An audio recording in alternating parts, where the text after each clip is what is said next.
So the tip section, because of course we've been late on everything today, but we are not going to be late to lunch because the sales guy says so. Which means we got about half an hour. There's a few things I wanted to talk about. There was a bunch of stuff that y'all asked for. And I did get a kick out of the AI thoughts. I have opinions about AI. You've seen some examples of it on the screen already today, not by me. But and then there was horror stories. Of course it would be horror stories. It wouldn't be horror stories if it wasn't tips and tricks. And let's see, somebody asked about HD failures. Somebody else asked about AM directionals, which was funny. And this is from last year's questionnaires. Was that you then too, Rick? Figures. Like I said, those two gentlemen at the back of the room over there, I don't know if Gary and Cindy, I know they had to leave. They had another appointment over at the West Hall.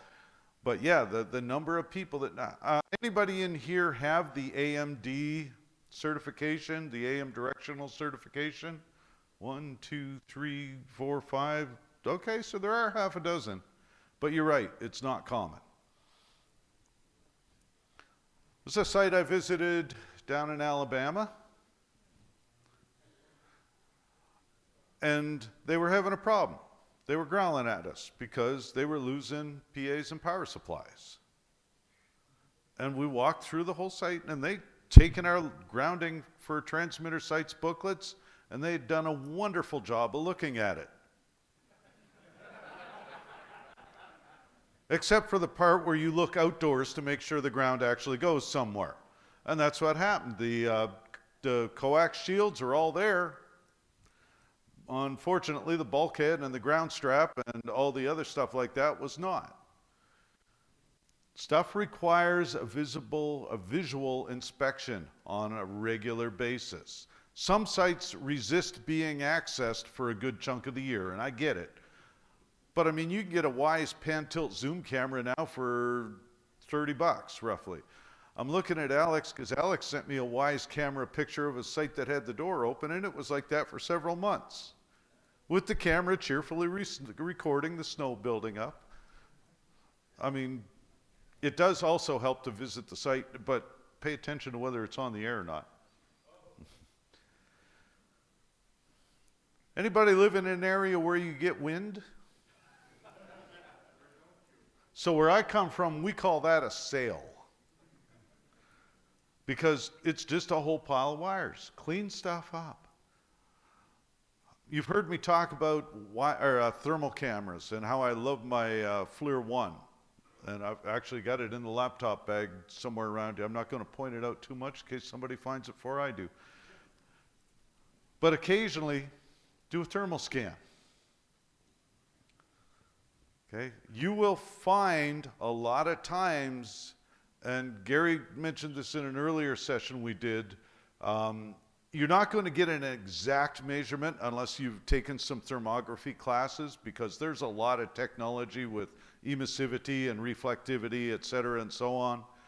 But you can get a good relative reading of what your circuit breaker panel looks like and save it, and then take a picture a month later and save it, and take a picture. And if you see the colors changing, things are getting hot. Something probably got loose.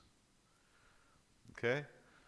Loose connections turn into bad connections very quickly, and then they get expensive. I've been aware of probably a dozen transmitter site fires since I started, and I'm just guessing, I don't know exactly. And at least half of them were the result of a loose connection. One of them was the result of a loose connection in a 120 volt wall outlet. That was one of Chuck Lakatis' ones in Barrow. You remember that fire, Paul. But that was all it was, a bad connection. Somebody'd used the plunger, the push-in things on the back of a 120 outlet instead of turning the screws down. And after a while, it got loose, it got hot, it caught fire. So for me, I have the FLIR cam. I walk through the house with it once a year and look at all the outlets, just to see if anything looks warm. Because we got outlets we never plug stuff into. But a loose connection on one of them will cause a fire too. How many people take the time to lubricate the bearings in a squirrel cage blower on a regular basis? I mean, I assume there's still some out there. I'm seeing hands. This is awesome.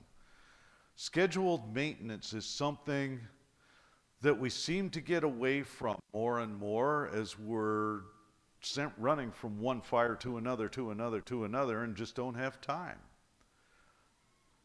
Is there anybody here who's willing to admit that they don't get their oil changed on a regular basis? Watch, one hand will be coming up and they go, oh, yeah, I ride a bicycle. But yeah, I mean, there are things, and I had this conversation at PREC. Becky asked me if I could give her a checklist because I thought I had one. I can't find it, so I'll have to write it.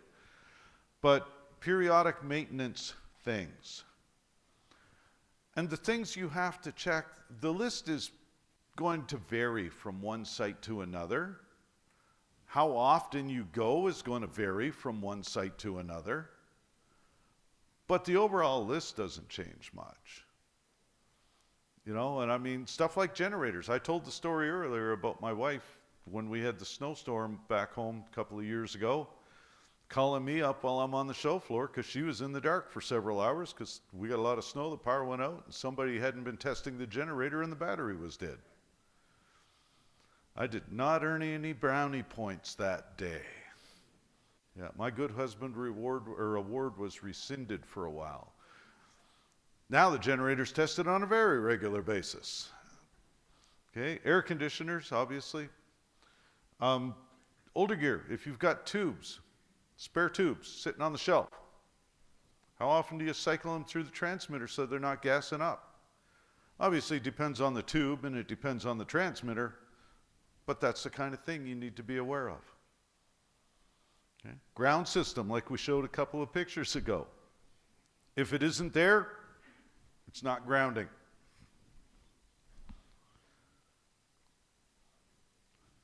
So, somebody asked about AI thoughts, so I said, well, let's ask AI, and I just used ChatGPT. I just did this last night.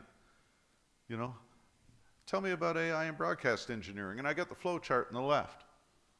And so the bottom one, predictive maintenance. Okay, what's that? Well, how do you use AI for predictive maintenance? Apparently the number 5 doesn't exist in AI.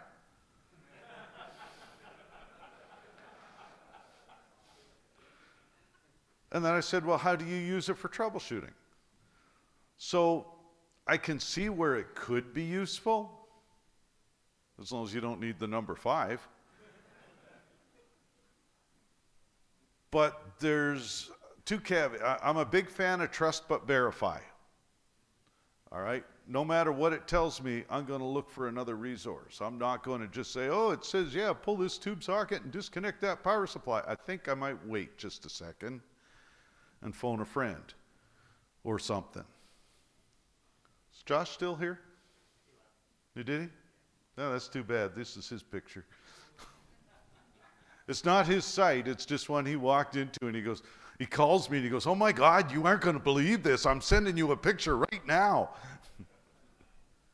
So 1 kilowatt AM was on the air. The right-hand picture is a different site. That's one I walked up to. There's 1 translator on that tower, but there are 4 ISO couplers. Because one would blow up, and they'd put another one on. And another one would blow up, and they'd put another one on. It's like, you know, if you cleared all this stuff out of here and grounded this stuff properly, it probably wouldn't blow up at all. So I put these pictures up here, year after year after year. Sometimes they're new, sometimes they're the same. And every now and again, one of y'all will reach out to me and say, hey, I fixed it. So I may or may not have been at a site. He's like, hey, you want to come see the site? Sure, I'll come see the site. Walk in, very first thing I said, man, those air filters are gross. And he's like, because he's just showing me transmitter site.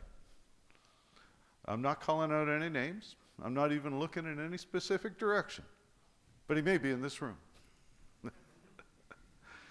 So, yeah, pay attention. And again, this is a situation, and I tell this story over and over. When you get into cottonwood season in the upper Midwest, on an open air cooled site where you're just moving cooling air through, you're going to swap filters a lot. Bob's nodding his head. He knows. 2 weeks, right? Give or take. It happens a lot.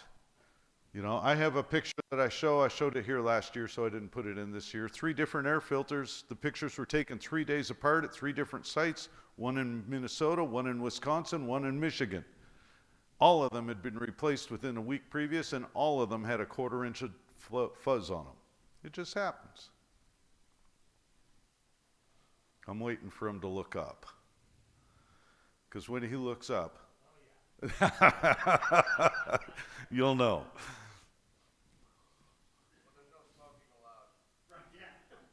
Right. Well, of course not, because you might melt the tarp and it's keeping the water off the transmitter. So Shane says that was not his transmitter. That's what he says. The little red thing on the right-hand picture that you can barely see is a bathroom fan, tie-wrapped to a piece of duct, which is the sole source of ventilation for that site. And that's not the scary part. The scary part's what you can't see in behind. Okay? This is the kind of stuff y'all are running. And I say y'all very collectively, because if you're in this room, odds are you're probably a lot more conscientious than some. But I've walked into sites, a picture I've used, one down in Tennessee, there's $160,000 of transmitter equipment with a tarp over it sitting under a peeled back roof. I come back 2 years later, and the only difference is the roof is peeled back a little further. It really, and it's a challenge. I mean, you go to management, we need a new roof for the transmitter build. No, what's that going to cost? A lot less than a $160,000 transmitter, I bet. Let's get a quote. Okay. Cameron mentioned using your senses. If you walk in and you look down at the transmitter and you see that, look up, because it had to come from somewhere. Alex, that's one of yours, isn't it? I think it was a couple of years back, bunch of years back. All right?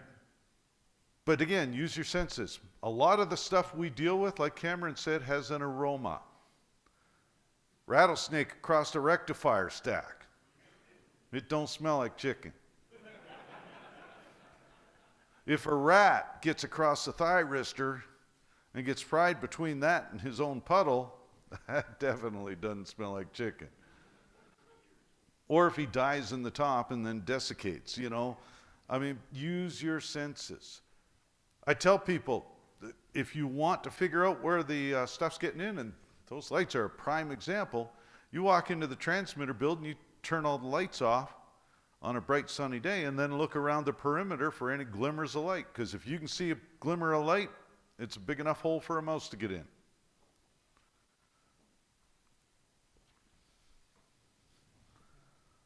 I'm not sure what size fuse that is. Oh no, definitely not a fuse.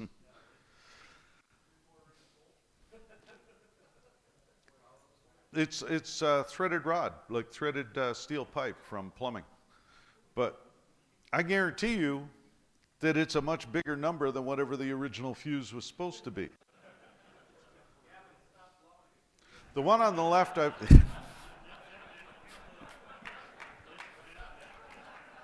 I'd say he wins the internet, but we're real life, so either way, yep, that was the punchline for the day. The one on the left, next year I'll try to remember to bring the after picture, because it's been cleaned up. There are 3 power bars in that pile of wire. Yeah, I found out when I kicked it and took 5 stations down. 4 stations. There was a VS 2.5, so you can't see the rack, but there's a VS 2.5, or a Harris Quest that doesn't work. There's a VS 2.5 running HD. Then there's 3 VS 300s for the translators. So 4 radio stations, 3 power bars, no waiting. So, and again, like I said, I put this up. And again, Alabama, sorry, Lindsay, all my best stories come from the Deep South. Most of my best stories. But I put this picture up at the Alabama Broadcasters one year. And you've heard me, I don't identify people, I don't shame, stuff happens. I mean, we get busy. It's like I say, it's get it in, get it on the air, get out, get on to the next project. You know, then there's no time. Then stuff grows and evolves and gets worse and worse. And you don't see it because you see it every day and it just looks like it's always looked. Well, so I put this up and run through my little, what we're doing here, get to the end. Owner comes to me after and he goes, "Thanks for not identifying me in that picture." He goes, "It's been fixed since then. My old engineer retired, I got a new guy, and he said the first thing he did was, 'I'm not working in here until it's cleaned up.'"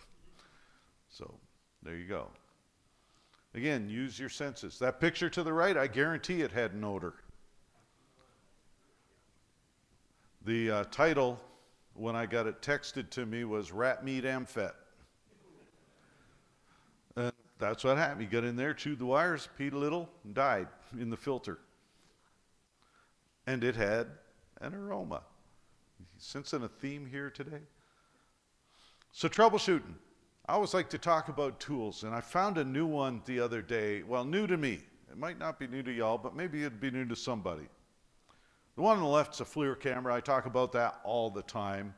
If you got the budget, $255 delivered a couple of years ago, probably up to $300 now. You can go to the Pro model for $400 or $500, whatever.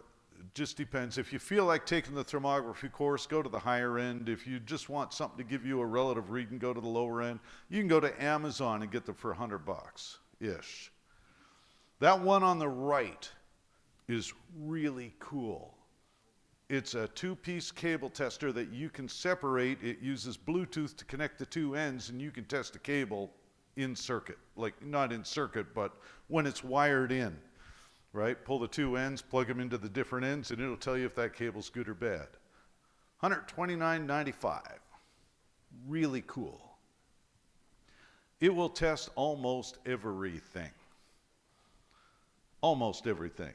I don't think it will do electrical outlets, like 120 volt plugs. But if you can't wire a 120 volt plug, you're in the wrong business, or you hire an electrician. Okay, I got one last thing to gripe about before we let you break for lunch. How many people have heard me talk about don't use your default username and password on the public internet?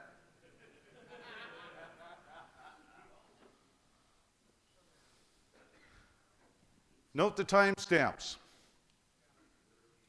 Literally this morning. Okay? By the way, the one in the middle, like Cameron was saying earlier, it's off the air.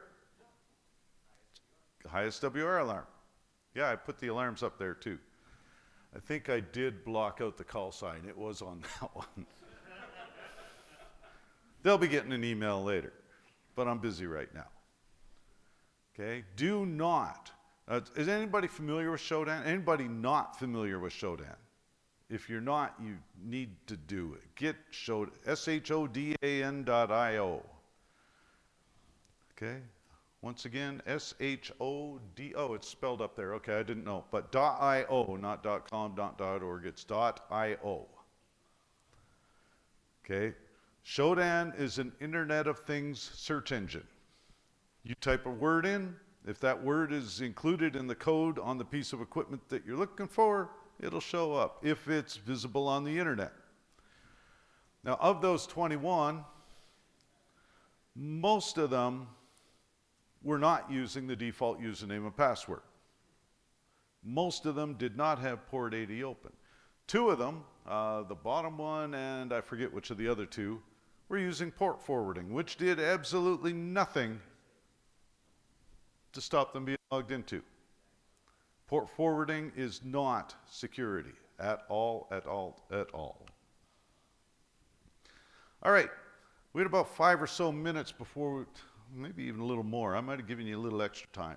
I want to do a little question and answer stuff. So if anybody's got any thoughts, criticisms, concerns, things that you'd like to hear us address, things that you'd like to talk to for the good of the nation when it comes to engineering, And this is where Harish really puts the miles on. Hang on, Shane, you were not first. Over there, Harish, I'm going to make him run further, then I'll bring him back. This is the best part of my day. Thanks, Jeff. Yeah. Nautel sold tens of thousands of VS and NV transmitters, which use the UG69 power supply. Yep. Those transmitters are still on the air. They're great, but those power supplies are Getting long in the tooth. problematic. Yep. What solutions does Nautel have for people still operating transmitters using those So, power and supplies? that's almost a John question. If he's still here, doesn't matter. I can answer it. Are the retrofit kits still available? Yes. I Okay. just put the UG69 retrofit kit to install UG132s into my VS1 at my station 3 months ago. Okay, and I know you guys are repairing them, or got We U.S. still are Technologies. using U.S. Technologies out of New Jersey, It's taken about 3 months from Yes. me sending the box to getting the box back. and that has not changed. The Okay. volume is much higher than they had forecast when they thought when they took the job on. However, their success rate is still about 98 point something %. Really? Now that is good to know. And are you working with support on that? It's not what it is if we don't know about it. So absolutely, please make sure you let somebody in support know, because that kind of data we need. All right, that's the kind of stuff, if we don't know it, we can't fix it. Okay, good. See, well, I like that, but I'd also like to know, it's like John said, I'd love to hear about happy customers, but the unhappy ones are the ones that we need to fix. Say that again?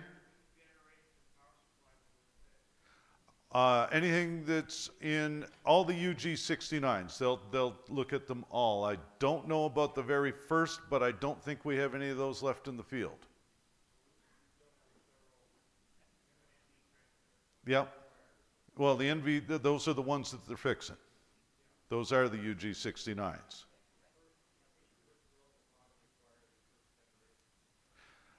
So the IPA and low voltage supplies, they wouldn't let you upgrade to the UG132s, but they would still repair the UG69s. Harish Shane was next. So back to your Shodan example there, and Yeah. what you've got up. That is a huge thing for me. I have harped on this over and over and over. Anybody who's heard any of the talks that I've done has heard me harp on this, that security through obscurity, port forwarding, et cetera, is almost as bad as no security at all. I mean, the only thing that's worse is just leaving it open with the default ports, port forwarding straight through, and the default passwords, and I've seen that. I mean, yeah.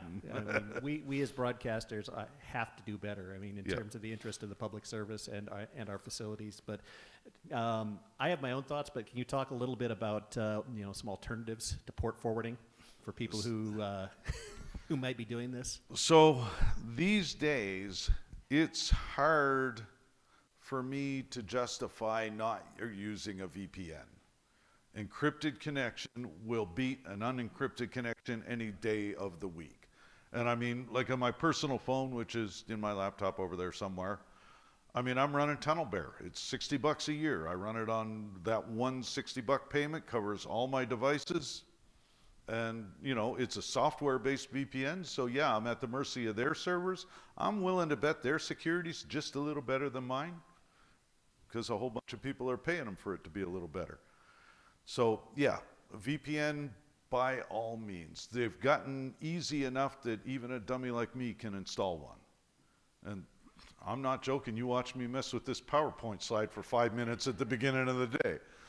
So yeah, absolutely, VPN's my number one.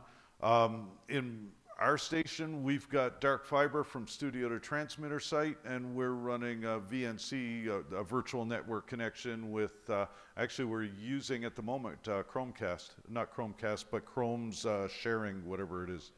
Yeah, to access the transmitter or the computer at the studio, which is connected to the site. So Yeah, don't, and I mean, just firewall. Just put a firewall up there. There is not a router out there. The cheapest TP-Link router you buy has VPN set up in it. Now, it'll be a pain in the ass to set up. You're going to have to do some reading. Not their manual because it's less than intelligible, but hit Google.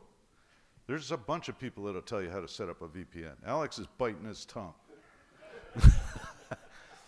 Because as soon as I said TP-Link, he turned red. Oh, MikroTik, there we go. Thoughts, Alex? You know more about IT than I do by a long shot. We know this. So engineers are always really bad at talking up to management about money. Jeff has harped on that as well. We just cost money, cost money, cost money. Here's why. When it comes to IT security and specifically cybersecurity, the first thing you should ask your owner is, how much money do we lose if I turn this off? Yeah. So in that respect, if someone gets in and decides that ransomware on all of your audio files is a good way to get money out of you, do you have the insurance? I'm pretty sure they stopped insuring radio stations for that now. Or it's so cost prohibitive it's not even worth doing. Right. So yes, I don't care if it's TP-Link, Sonic Wall, Palo Alto, whatever you can afford, put something in. Yeah. There is no excuse for this shit, period. Right. And I mean, if You can't figure it out, find your kid. They know how. most of them do.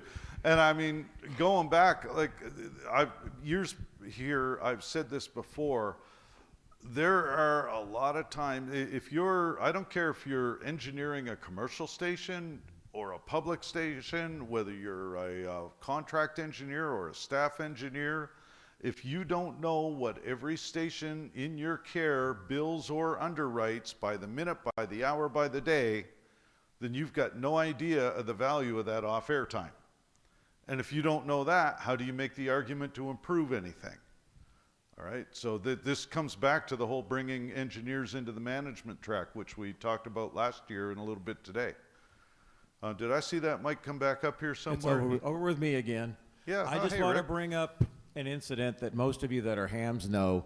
The ARL had a ransomware attack because of their lack of IT skills. Mm-hmm. They paid the $1 million ransom. Mm-hmm. How stupid is that?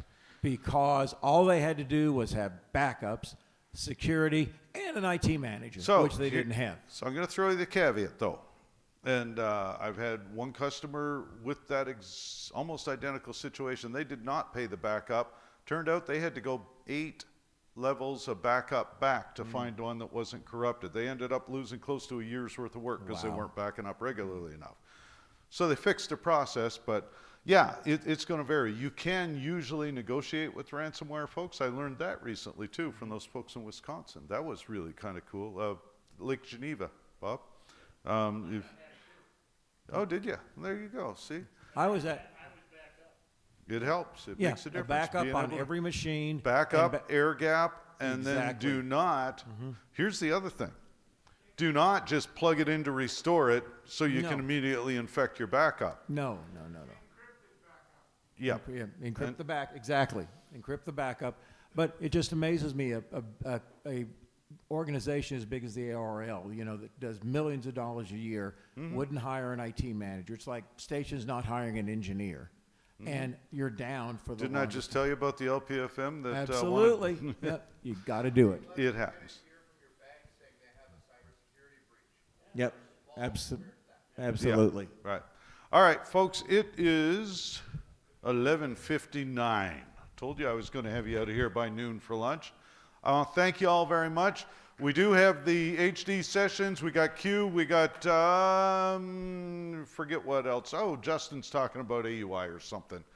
All after lunch. So if you can hang around, awesome. If you can't, thank you very much for coming.